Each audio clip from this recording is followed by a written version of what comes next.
एक छोटा लड़का भागता हुआ शिवाना कब्ल इस्लाम ईरान का एक मुफक्किर के पास आया और कहने लगा, मेरी माँ ने फैसला किया है कि माबद के काहन के कहने पर इजीम बुत के कदमों पर मेरी छोटी मासूम सी बहन को कुर्बान कर दे। आप मेहरबानी करके उसकी जान बचा दें।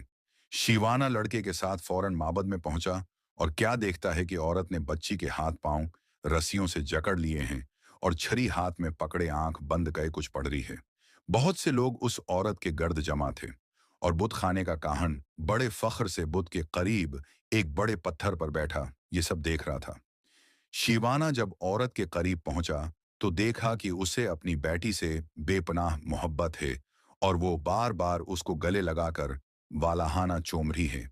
मगर इसके बावजूद माबद कदे के बुत की खुशनुदी के लिए उसकी कुर्बानी भी देना चाहती है। शेवाना ने उससे पूछा कि वो क्यों अपनी बेटी को कुर्बान करना चाह रही है।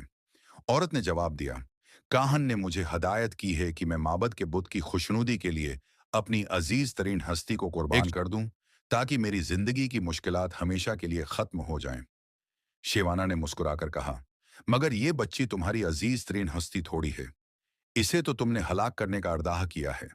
तुम्हारी जो हस्ती सबसे ज्यादा अजीज है वो तो पत्थर पर बैठा ये काहन है कि जिसके कहने पर तुम एक फूल सी मासूम बच्ची की जान लेने पर तुल गई हो। ये बुत अहमक नहीं है, वो तुम्हारी अजीज तरीन हस्ती की कुर्बानी चाहता है। तुमने अगर काहन की बजाय गलती से अपनी बेटी कुर्बान कर दी तो ये ना हो कि बुत तुमसे मजीद खफा हो जाए और तुम्हारी जिंदगी को जहन्नम बना दे। औरत ने थोड़ी देर सोचने के बाद बच्ची के हाथ पांव खोल दिए और छरी हाथ में लेकर काहन की तरफ दौड़ी, मगर वो पहले ही वहां से जा चुका था। कहते हैं कि उस दिन के बाद से वो काहन उस इलाके में फिर कभी नजर न आया। दुनिया में सिर्फ आगाही को फजीलत हासिल है और वाहिद गुनाह जहालत है। जिस दिन हम अपने हकमरानों या को पहचान गए, हमारे मसाइल हल हो जाएंगे। मगर जब तक अपने पैसों पर पलने वालों से रहम की अपीलें करते रहोगे कुछ नहीं मिलेगा।